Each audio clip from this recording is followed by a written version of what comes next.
നമസ്കാരം. തണൽ ഡെക്കാൻ ന്യൂസിലേക്ക് സ്വാഗതം. പ്രധാന വാർത്തകൾ. നഗരത്തിലെ ഹവാല ഇടപാടുകൾ, മയക്കുമരുന്ന് കടത്ത്, മറ്റ് ക്രിമിനൽ നീക്കങ്ങൾ എന്നിവ നിരീക്ഷിക്കുന്നതിനും തടയുന്നതിനുമുള്ള ഓപ്പറേഷൻ കവച് സംരംഭത്തിന് തുടക്കമിട്ട് ഹൈദരാബാദ് പോലീസ്. പകയുണ്ട് ഭൂമിക്ക്, പുഴകൾക്ക്, മലകൾക്ക്, പുക തിന്ന പകലിനും ദേഷമുണ്ട്. പകയുണ്ട് ഭൂമിക്ക്, പുഴകൾക്ക്, മലകൾക്ക്, പുക തിന്ന പകലിനും ദ്വേഷമുണ്ട്. പ്രശസ്ത കവി ശ്രീ മുരുകൻ കാട്ടാക്കടയുടെ കവിതകളെ കോർത്തിണക്കി മലയാളം മിഷൻ തെലങ്കാന ചാപ്റ്ററും നവീന സാംസ്കാരിക കലാകേന്ദ്രയും ചേർന്നൊരുക്കിയ ദൃശ്യവിരുന്ന് കടമ്പനട്ടയിൽ നിന്നും കാട്ടാക്കടയിലേക്ക് ഹൈദരാബാദിലെ NSKK ഹൈസ്കൂളിൽ വെച്ച് നടത്തപ്പെട്ടു. സാമ്പത്തികമായി പിന്നോക്കം നിൽക്കുന്ന കുട്ടികൾക്ക് താങ്ങാവുന്ന ചിലവിൽ ഉന്നത നിലവാരമുള്ള വിദ്യാഭ്യാസം നൽകുകയെന്ന ലക്ഷ്യത്തോടെ സ്ഥാപിതമായ ഹൈദരാബാദിലെ നെരട്ട്മെട്ട് കാകതീയ നഗറിലുള്ള കൈരളി എഡ്യൂക്കേഷൻ സൊസൈറ്റി 2025-28 കാലത്തേക്കുള്ള ഭാരവാഹികളെ തെരഞ്ഞെടുത്തു. ആഭ്യന്തര മന്ത്രാലയത്തിന് കീഴിലുള്ള രാജ്യത്തെ മികച്ച പോലീസ് സ്റ്റേഷനുകളുടെ പട്ടികയിൽ സെക്കന്ദരാബാദിനടുത്തുള്ള ഷാമീർപട്ട് പോലീസ് സ്റ്റേഷൻ 7ാം സ്ഥാനവും തെലങ്കാനയിലെ മികച്ച പോലീസ് സ്റ്റേഷനുകളുടെ പട്ടികയിൽ 1ാം സ്ഥാനവും നേടി. ഹൈദരാബാദിലെ പ്രധാന റോഡുകൾക്ക് ആഗോളതലത്തിൽ സ്വാധീനമുള്ള വ്യക്തികളുടെയും ലോകപ്രശസ്ത കമ്പനികളുടെയും പേരുകൾ നൽകാനൊരുങ്ങി തെലങ്കാന സർക്കാർ. ഹൈദരാബാദിലെ സാഹിത്യ സംഘടന നൽകുന്ന വാർഷിക പുരസ്കാരം ഗോൾഡൻ ഗാറ്റ് ലിറ്റററി അവാർഡ് 2025 പ്രഖ്യാപിച്ചു. വാർത്തകൾ വിശദമായി.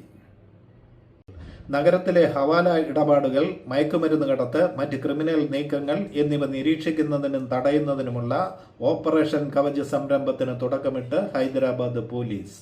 ഇതിന്റെ ഭാഗമായി ഡിസംബർ 5 നഗരത്തിലുടനീളമുള്ള 150 തന്ത്രപ്രധാന സ്ഥലങ്ങളിലായി ഏകദേശം 5000 പോലീസുകാരെയാണ് വിന്യസിച്ചത്. ഒപ്പം 10 ഡ്രോണുകളും. പൊതുജന സുരക്ഷ വർദ്ധിപ്പിക്കുക എന്നതാണ് ഡ്രൈവ് കൊണ്ട് ലക്ഷ്യമിടുന്നതെന്ന് Hyderabad city police commissioner Shri VC Sajjanar പറഞ്ഞു. പഴയ നഗരത്തിലെ ഗുൽസാർ ഹൗസിന് സമീപം നടന്ന വാഹന പരിശോധനയിൽ അദ്ദേഹം നേരിട്ട് പങ്കെടുത്തു. സംശയം തോന്നിയ നിരവധി വ്യക്തികളെ കസ്റ്റഡിയിൽ എടുക്കുകയും കൂടുതൽ പരിശോധനയ്ക്കും ചോദ്യം ചെയ്യലിനുമായി കൊണ്ടുപോവുകയും ചെയ്തതായി പോലീസ് വൃത്തങ്ങൾ അറിയിച്ചു. പൊതുസുരക്ഷയെ മുൻനിർത്തി നടത്തുന്ന ഈ ശ്രമത്തിൽ എല്ലാ പൗരന്മാരുടെയും ആത്മാർത്ഥ സഹകരണം ഉണ്ടാകണമെന്നും സംശയകരമായ രീതിയിൽ എന്തെങ്കിലും പ്രവർത്തനം ശ്രദ്ധയിൽപ്പെട്ടാലുടൻ നമ്പർ 100 വിളിച്ചറിയിക്കാനും അദ്ദേഹം പൊതുജനങ്ങളോട് അഭ്യർത്ഥിച്ചു. പ്രശസ്ത കവി ശ്രീ മുരുകൻ കാട്ടാക്കടയുടെ കവിതകളെ കോർത്തിണക്കി മലയാളം മിഷൻ തെലങ്കാന ചാപ്റ്ററും നവീന സാംസ്കാരിക കലാകേന്ദ്രയും ചേർന്നൊരുക്കിയ ദൃശ്യവിരുന്ന് കടമ്പനട്ടയിൽ നിന്നും കാട്ടാക്കടയിലേക്ക് ഹൈദരാബാദിലെ NSKK ഹൈസ്കൂളിൽ വെച്ച് നടത്തപ്പെട്ടു.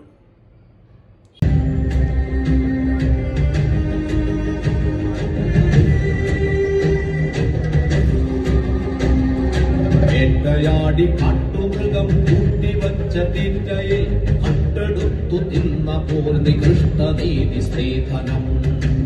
ഒരു കഥ പറയാം, ഒരു കഥ പറയാം, നിലയില്ല കഥ, നാട്ടുകഥ, നേരറിവിൻ കഥ, നെറികേടിൻ കഥ, നേരായുള്ളൊരു നാട്ടുകഥ, നേരറിവിൻ കഥ, നെറികേടിൻ കഥ, അക്കഥൈ സത്യസമത്വ സ്വാതന്ത്ര്യം വളർത്തുവോൻ രക്തം നനച്ചു മഹാകൽപവൃക്ഷമായി. സത്യസമത്വ സ്വാതന്ത്ര്യം വളർത്തുവോൻ അവഗണന, അടിമത്തം, അപകർഷ ജീവിതം, അധികാരധിക്കാരമധിനിവേശം. അവഗണന, അടിമത്തം, അപകർഷ ജീവിതം, അധികാരധിക്കാരമധിനിവേശം. രേണുകേ നീരാഗരേണു കിനാവിന്റെ നീലക്കടമ്പിൽ പരാഗരേണു പിരിയുമ്പോഴേതോ നനഞ്ഞ കൊമ്പിൽ നിന്നു നിലതെറ്റി വീണ രണ്ടിലകൾ നമ്മൾ.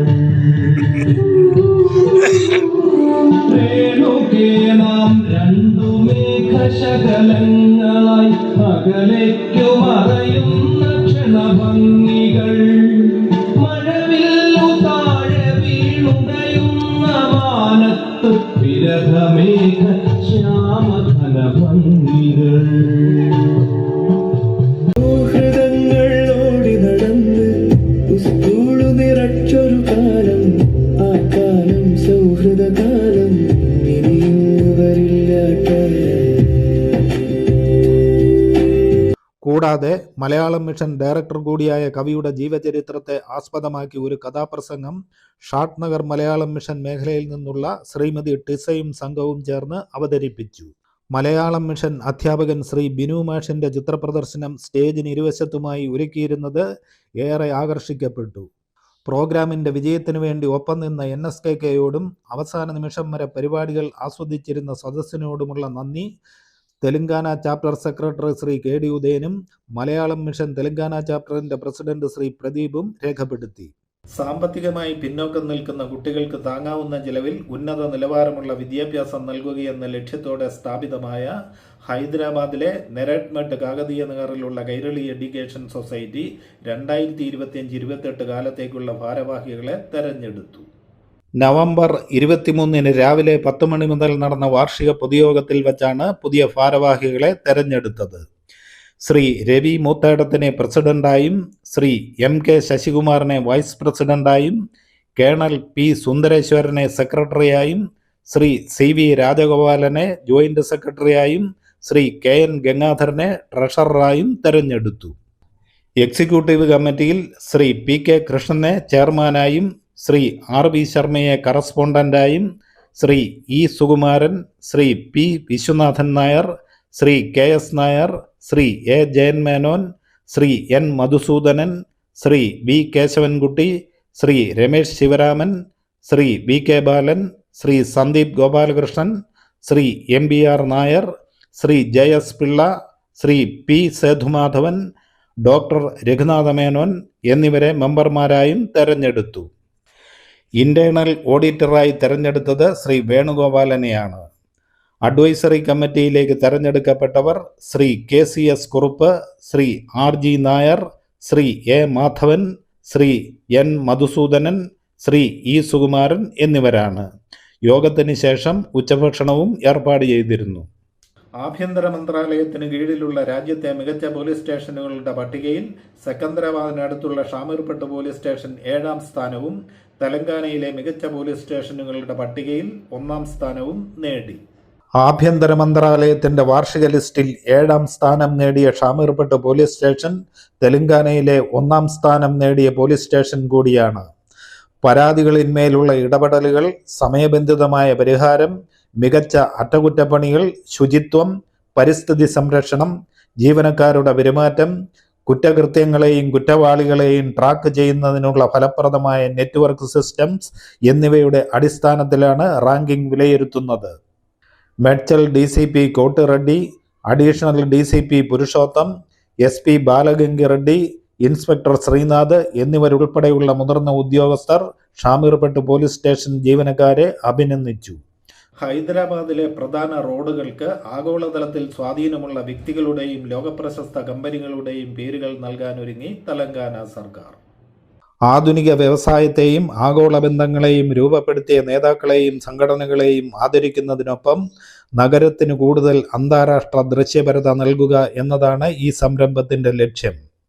രാവരിയാൽ മുതൽ ഫ്യൂച്ചർ സിറ്റി വരെയുള്ള 100 മീറ്റർ ഗ്രീൻഫീൽഡ് റേഡിയൽ റോഡിന് വ്യവസായ ഐക്കൺ രത്തൻ ടാറ്റയുടെ പേര് നൽകുക എന്നതാണ് നിർദ്ദേശങ്ങളിലൊന്ന്. ഹൈദരാബാദിലെ US കോൺസുലേറ്റിന് മുന്നിലുള്ള പ്രധാന റോഡിന് ഡൊണാൾഡ് ട്രംപ് അവന്യൂ എന്ന് പേരിടാനുള്ള നിർദ്ദേശവുമുണ്ട്. ഇതിനായി വിദേശകാര്യ മന്ത്രാലയത്തിൽ നിന്നും US എംബസിയിൽ നിന്നും സംസ്ഥാനം അനുമതി തേടും. IT ഇടനാഴിയിലെ പ്രധാന ഭാഗങ്ങളിലേക്ക് ടെക് ഭീമന്മാരുടെ പേരുകൾ നൽകാനുള്ള നിർദ്ദേശങ്ങൾ മുഖ്യമന്ത്രി രേവന്ത് റെഡ്ഡി അവലോകനം ചെയ്യുന്നു. Microsoft road, Google street, Wipro junction തുടങ്ങിയ പേരുകൾ റോഡുകൾക്ക് നൽകപ്പെടും. ഹൈദരാബാദിലെ സാഹിത്യ സംഘടന നൽകുന്ന വാർഷിക പുരസ്കാരം ഗോൾഡൻ ഗാറ്റ് ലിറ്റററി അവാർഡ് 2025 പ്രഖ്യാപിച്ചു. മിനിമോൾ തങ്കച്ചൻ എഴുതിയ ചുവന്ന ചിത്രശലഭങ്ങളില്ലാത്ത സ്ത്രീകളെക്കുറിച്ചൊരു ഗീതകം എന്ന കവിതയ്ക്കും നസീം ഏലേതിൽ രചിച്ച ഭൂപടങ്ങളിൽ ഇടമില്ലാത്തവർ എന്ന കഥയ്ക്കുമാണ് അവാർഡ് ലഭിച്ചത്. ഡിസംബർ 7 ഓൺലൈനായി നടന്ന ചടങ്ങിന് കഥാകൃത്ത് മേദല ഗോപാലൻ അധ്യക്ഷത വഹിച്ചു. ശ്രീ ശ്രീജിത്ത് കരിയാത്ത് സ്വാഗതം ആശംസിച്ചു. ഗോൾഡൻ ക്യാറ്റ് 2024 വിജയികളായ വിമേഷ് മണിയൂരും KT അനസ് മൊയ്തീനും ചേർന്നാണ് അവാർഡ് ജേതാക്കളെ പ്രഖ്യാപിച്ചത്. സാഹിത്യ പ്രവർത്തകരായ PP രാമചന്ദ്രൻ, PM ഗോവിന്ദനുണ്ണി, സംഗീത Chenampulli, NE Sudheer, V Vijayakumar, B Ravikumar എന്നിവർ അടങ്ങിയ സമിതിയാണ് പുരസ്കാര നിർണയം നടത്തിയത്. വിജയികൾക്ക് 25,000 രൂപയും ശില്പവും പ്രശസ്തി പത്രവും സമ്മാനിക്കും. ജനുവരി 25 രവീന്ദ്രഭാരതിയിൽ വെച്ച് നടക്കുന്ന ചടങ്ങിൽ സാഹിത്യകാരൻ സക്കറിയ പുരസ്കാര സമർപ്പണം നിർവഹിക്കും. തണൽ ഡെക്കാൻ വാർത്തകൾ ഇവിടെ അവസാനിക്കുന്നില്ല. കൂടുതൽ വാർത്തകളും വിശേഷങ്ങളുമായി വീണ്ടും കാണാം. നന്ദി, നമസ്കാരം.